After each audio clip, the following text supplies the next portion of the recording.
What I'd like to do now is invite President Constantinescu himself to please briefly address you on behalf of Romania. But before so, I'll say at least a few words as to his very impressive background. Professor Dr. Emil Constantinescu served as the president of Romania from 1996 until 2000. During his time as head of state, Dr. Constantinescu targeted corruption and was an advocate for human rights and the rule of law.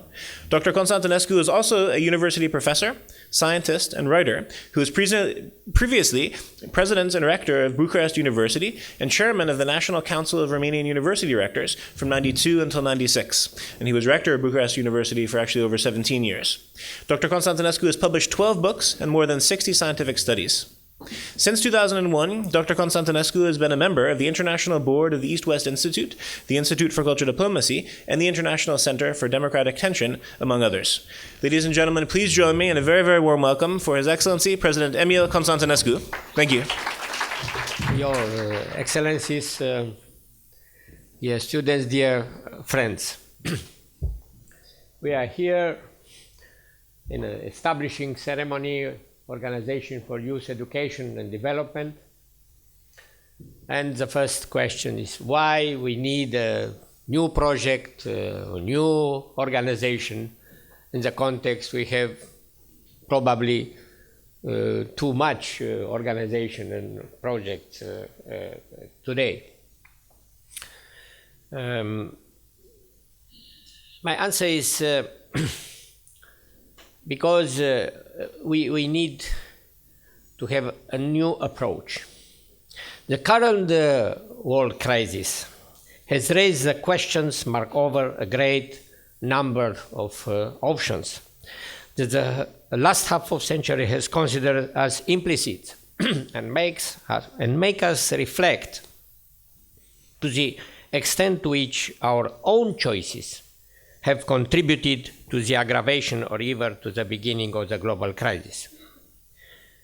If we agree on the fact that beyond the rotten credits, the balloons of imaginary money and the artificially raised shares on the stock market and all the speculative ways that have brought on all of us the present financial crisis, there is one common denominating cause, a serious value crisis.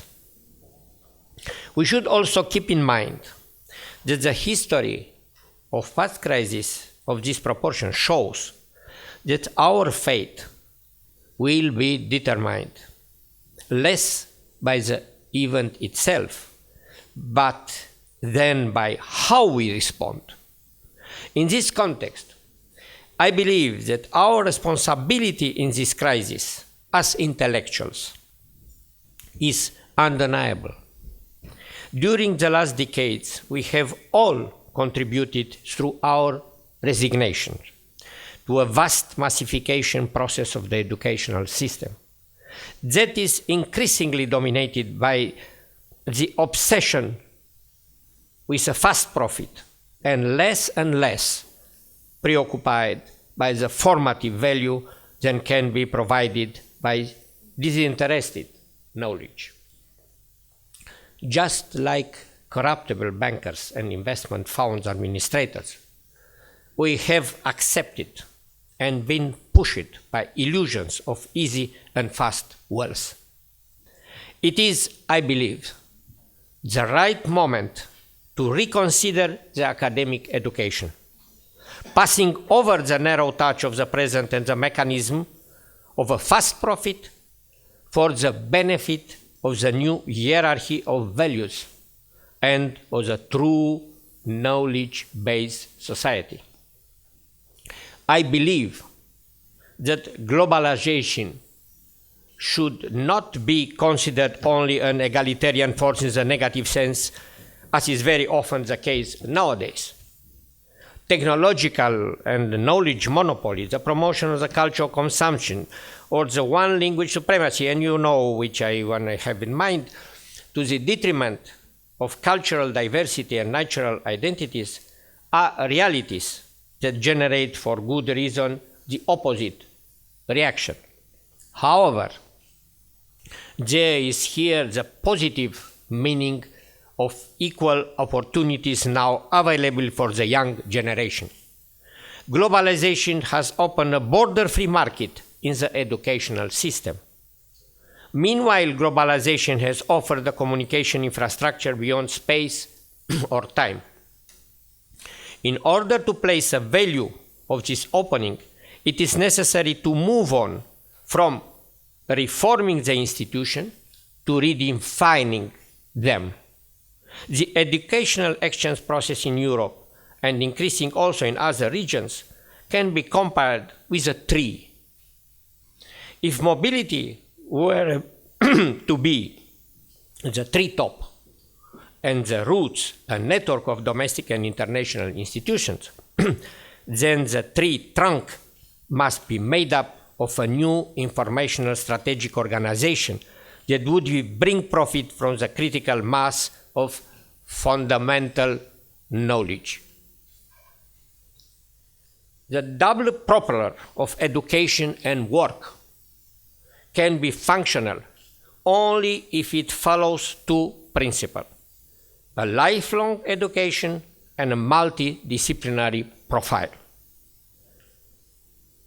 The challenges of technological development place an enormous pressure upon human resources. It is perhaps correct to state that to form and develop human resources should be considered as one of the essential concerns for humanity, as there is no technology able to produce the men and women that use it. First, it is necessary for us to persuade the political decision makers about an obvious and often neglected fact.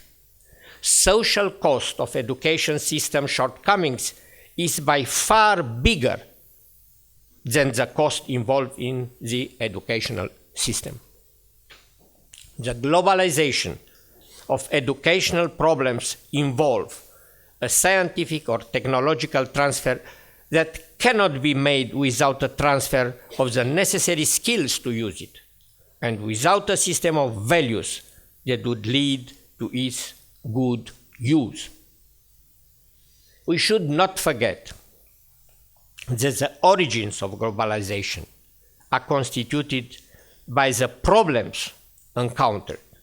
Global problems, very often diseases, require global answers.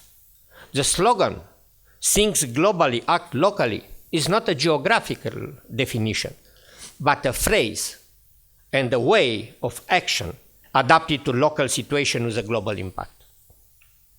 Globalization in association with democratization can no longer be perceived as an exclusively Western product. Modern technology is indeed a product and consequence of the scientific production being concentrated in the most developed countries. Globalization, perceived as an answer to the global problems, urges Western technology to consider the local characteristics while it searches for global solutions. In order to build a new concept of global solidarity in the higher education field, we must look at it not only from a technological perspective, but also from an anthropological one. Only by following this path will we be able to reach the globalization ethos.